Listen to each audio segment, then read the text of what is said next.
Kepindahan Sandiaga Uno pemirsa ke partai berlambang Ka'bah ini nampaknya sudah sangat dinanti. Keluarga besar DPW P3 Provinsi Riau bahkan sudah memberikan dukungannya kepada Sandiaga Uno untuk maju dalam pemilihan presiden tahun 2024. Dukungan ini disampaikan saat Sandi mengunjungi tanah kelahirannya tersebut.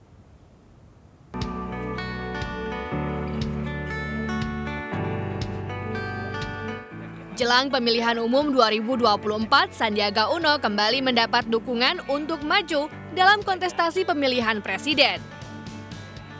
Kali ini dukungan diberikan oleh keluarga besar DPW Partai Persatuan Pembangunan Provinsi Riau. Sandi dianggap sebagai tokoh yang bisa memulihkan stabilitas ekonomi. Beliau adalah sosok harapan masa depan Indonesia, karena itu P3 Riau tentu ingin mengambil momentum ini untuk memberi dukungan kepada beliau untuk menjadi pemimpin Indonesia di masa akan datang.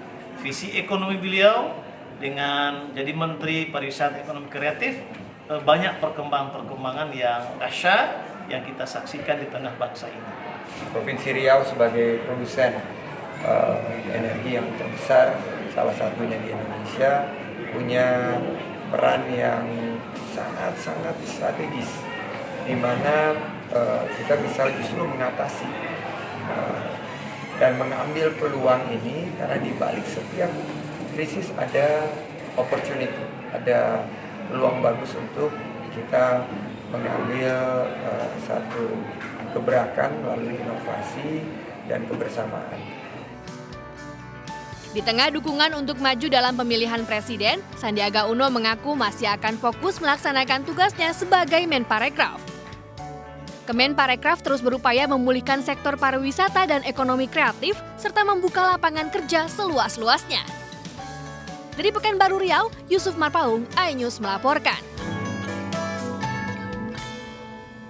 Baik, saya langsung saja untuk mengkonfirmasi ke Mas Baidowi selaku Ketua DPP P3. Mas Baidowi, walaupun undangannya adalah sebagai Menteri Pariwisata dan Ekonomi Kreatif begitu ya, tapi ternyata sudah ada dukungan ternyata dari daerah-daerah. Bagaimana P3 untuk melihatnya ini? Apakah memang sudah benar-benar meyakinkan diri begitu kaitannya dengan sinyal-sinyal yang diberikan dari P3?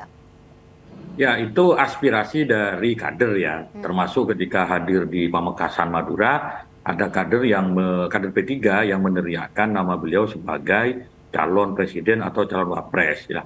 Sebagai sebuah aspirasi, hal yang wajar, sepanjang itu kami belum memutuskan secara resmi siapa yang akan diusung dalam Pilpres nanti. Patut dicatat bahwa Pak Sandiaga Uno ini jejak pemilu 2019 itu masih kental. Jadi di daerah itu masih banyak relawan-relawan beliau yang masih berkumpul. Kebetulan juga ada yang masuk P3, terus kemudian meneriakkan nama Sandiaga Uno. Itu hal yang wajar ketika dilihat dari kesejarahan beliau dalam politik, khususnya di Pilpres 2009. Nah, di beberapa daerah selain nama Pak Sandiaga Uno juga diteriakkan nama-nama yang lain. Dan sampai saat ini P3, DPP P3 belum mengambil sikap. P3 masih memberikan kesempatan kepada semua kader di semua daerah sebelum diputuskan secara resmi oleh DPP Pusat, maka kader-kader boleh menyuarakan aspirasinya. Nah, yang tertangkap itu seperti Riau, seperti di Pamekasan Madura menyebut nama Pak Sandiaga Uno. Tetapi di tempat yang lain juga menyebut nama yang berbeda, seperti Jawa Tengah mengaspirasikan namanya Pak Ganjar Pranowo. Di Jawa Barat menyampaikan apresiasi nama mengenai Pak Ridwan Kamil. Nah, kebetulan Pak Sandiaga Uno dalam berbagai kesempatan ketika beliau kunjungan kenegaraan, kunjungan kedinasan ke sejumlah wilayah, itu juga berbarengan dengan undangan yang disampaikan oleh P3. Tetapi tidak semua daerah. Memang sebagian ini lebih intens belakangan ini, karena ya seperti disampaikan Pak Sandiaga sendiri, dalam momentum mendekati momentum politik tentu intensitas itu semakin meningkat. Dan sampai saat ini tidak ada niatan dari P3 untuk membajak kader partai lain. Soal kemudian nanti P3 mengusung Pak Sandiaga Uno ataupun mengusung yang lain, itu merupakan hak prerogatif dari P3 sebagai partai politik, gitu. Merupakan hak otonom dari P3 untuk menentukan sikapnya, gitu. Baik, kalau membajak mungkin tidak, tapi bagaimana jika memang nantinya Pak Sandiaga sendiri yang akan mendatangi P3? Terbukakah pintu itu untuk P3? tidak hanya Pak Sandiaga Uno, siapapun yang mendatangi P3 kita terbuka gitu. Siapapun gitu, tidak hanya Pak Sandiaga Uno saya kira. Apalagi Pak Sandiaga Uno sebagai tokoh, ya tentu kita sangat terbuka. Namun kita menghormati fatsun politik bahwa beliau hari ini tercatat sebagai kader Gerindra. Baik, apalagi sudah ada pernyataan juga dari Pak Sandi bahwa keluarga beliau juga ini berdarah-darah P3 begitu sebenarnya. Artinya itu Oh ya, sebuah kalau genealogi politik di Indonesia itu P3 sebagai partai yang lama, tentu kader-kader ataupun simpatisan P3 itu banyak bertebaran di partai yang lain. Karena dulu memang partai itu hanya dua, PDI dan P3. Yang Oke. satu Golkar golongan karya gitu. Ya. Apalagi di Gorontalo sejarah ke P3-an sangat kuat gitu. Baik, Bang Habib, kalau Anda melihat sinyal-sinyal politik yang disampaikan oleh Pak Sandiaga Uno begitu ya, di sela-sela kunjungan, kemudian juga dukungan dari partai-partai lain begitu. Bagaimana Gerindra melihatnya ini? Apakah memang ini memang benar sebuah kans gitu, sehingga akhirnya Pak Sandi juga menyatakan siap maju di tahun 2024? Ya, kami pikir kami mengacu apa yang disampaikan beliau ya kepada Ketua Umum Dewan Pembina kami Pak Prabowo. Ya. Apa yang terjadi kemarin itu dinamika politik ya silakan orang menilai ya, semua pihak menilai, membuat penilaian, tapi kami tetap ya mengacu pada keterangan beliau, dan keputusan Partai Gerindra tentu sudah saya sampaikan dan sudah berulang kali disampaikan oleh kami, mencalonkan Pak Prabowo sebagai Presiden 2024. Baik, artinya kesiapan beliau untuk maju ke dalam 2024, tidakkah itu menjadi pertimbangan juga dari Partai Gerindra? Maksudnya gimana? Ya, Pak Sandi sudah menyatakan siap akan maju begitu di tahun 2024. Kalau kepada kami yang disampaikan itu ya, siap loyal dan patuh terhadap keputusan partai dan siap mendukung Pak Prabowo sebagai Presiden tahun 2024. Baik, artinya memang sedikit sekali kesempatan jika memang Pak Sandi tetap akan berada di Gerindra untuk maju ke tahun 2024. Mas Adi, sebenarnya apa sih untung ruginya jika memang Pak Sandi ini tidak hijrah begitu ke partai lain untuk mendapatkan tiketnya?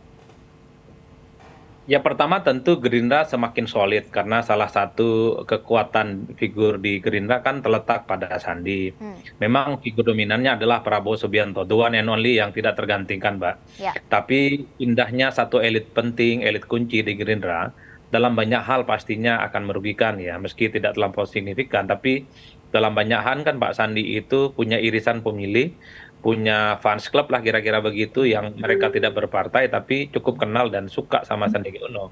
Itu artinya kalau Sandi pindah partai dalam banyak hal pengikutnya ini juga bisa akan ikut hijrah secara umum. Nah, sementara P3 kalau kita melihat dari jauh memang posisinya menunggu. Ini kira-kira kapan misalnya Pak Sandi kalau betul ingin hijrah, maka sangat terlihat P3 itu sangat welcome. Ahlan wa sahlan ya Pak Sandiaga Uno, kira-kira begitu. Ya. Pak Awi itu membentangkan spanduknya di berbagai tempat. Itu artinya apa? Kalau Sandi ke P3 tentu ya ini akan menjadi momentum kebangkitan bagi P3 karena banyak basis pemilih P3 itu memang terafiliasi sebagai pemilihnya Sandiaga Uno. Oke, artinya Ini apakah memang Gerindra juga akan kehilangan rejeki sebenarnya jika memang melepaskan dengan rela Sandiaga Uno? Dalam banyak hal sedikit banyak ada, Mbak, tapi tidak signifikan karena kekuatan figur penting, figur kunci di Gerindra itu adalah Prabowo Subianto. Apalagi Pak Prabowo maju di 2024 tentu tidak akan terjadi bedol desa lah kira-kira begitu. Gerindra tetap solid, tetap akan recovery terhadap kekuatan politiknya, tapi itu tadi kita juga tidak bisa menutup mata. Dalam banyak hal banyak juga pemilih-pemilih Sandi yang tidak terafiliasi dengan Gerindra, dia non partai, sangat mungkin ikut kemana Sandi itu melabuhkan pilihan politiknya.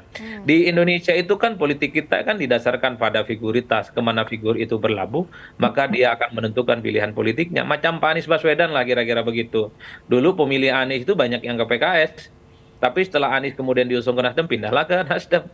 Ya. Jadi begitu politik kita secara umum. Soal untung dan rugi, seberapa banyak hijrah dan tidaknya dukungan politik itu tentu harus menggunakan variabel-variabel survei. Saya tidak bisa berspekulasi terlampau banyak, tapi bisanya kalau ada survei yang dijadikan parameter seberapa besar tingkat kerugian Gerindra dan seberapa besar tingkat keuntungan P3 misalnya, tentu ini harus dilakukan survei tatap muka gitu ya. Karena kalau cuma asumsi-asumsi yang didasarkan, tentu tidak valid dan tidak akuntabel, sehingga spekulasinya pun cenderung salah dan tidak bisa dipertanggungjawabkan. Kalau saya begitu Mbak Rizka, tapi dalam banyak hal hilangnya elit tertentu di sebuah partai itu akan merugikan, sekecil apapun itu. Baik, saya kembali ke Bang Habib. Bang Habib, tapi kalau kita boleh berandai-andai jika memang nanti Pak Sandi akan memilih untuk hengkang begitu dari Partai Gerindra, apa yang kemungkinan akan dilakukan oleh Partai Gerindra? Ya saya pikir ya, jangankan tokoh seperti Pak Sandi ya, satu orang quote and quote lah, misalnya rakyat biasa pun ya keluar dari Gerindra, tentu kita menyayangkan. Tapi itu kan realitas politik, nggak bisa gitu loh. Kalau orang mau keluar ya kita kan nggak akan bisa nahan-nahan gitu. Jadi itu hak ya. Pak Prabowo mengajarkan kepada kami ya, tapi yang seperti disampaikan waktu kemarin peresmian Bapilu, bahwa orang mau berpolitik aja itu sudah kita sangat bersyukur. Kita menghormati orang yang mau menjadi politisi. Kenapa? Politisi adalah orang yang rela meluangkan waktu, tenaga, biaya dan lain sebagainya untuk sesuatu yang lebih besar, idealisme dia. Ya, kalau dia mau berpolitik, walau nggak di Gerindra ya apa boleh buat gitu loh, nggak ada masalah juga gitu loh, walaupun ya tetap kita sayangkan, tapi ya itulah seperti disampaikan Pak Prabowo, siapapun ya bukan hanya ke Pak Sandi ya, siapapun ya, kalau memang ada pilihan-pilihan dan tidak terakomodir dengan situasi saat ini di Gerindra ya monggo, baik-baik. Kayak Pak Prabowo katakan beliau sendiri ya menghadap Ketua Umum Golkar ketika keluar dari Golkar, kurang lebih begitu. Tapi kan nggak merusak hubungan baik dan lain sebagainya, silahkan saja.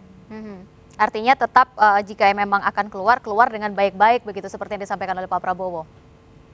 Ya kurang lebih begitulah pesan dari Pak Prabowo kan. Kalau tahu sikap politik beliau itu kan, satu musuh terlalu banyak, 1000 kawan terlalu sedikit ya.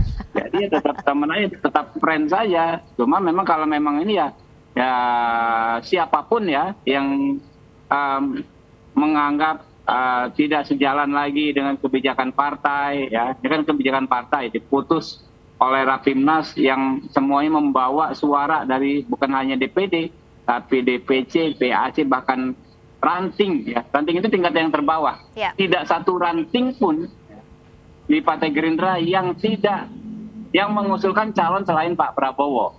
Anda bayangkan ada berapa juta mungkin ya, berapa ratus ribu setidaknya ranting ya, kelurahan, ranting itu kan kelurahan ya. Pengurus tingkat kelurahan yang menyampaikan itu. Jadi kalau ada orang yang tidak sepakat dengan keputusan bersama tersebut ya monggo, itu hak. Baik, sedikit banyak mungkin pemirsa juga sudah mulai bisa membaca begitu ya, seperti apa pergerakan. Nanti kita akan lanjutkan kembali perbincangan ini, Bapak-Bapak tetaplah bersama kami pemirsa di MNC News Prime, kami akan kembali sesaat lagi.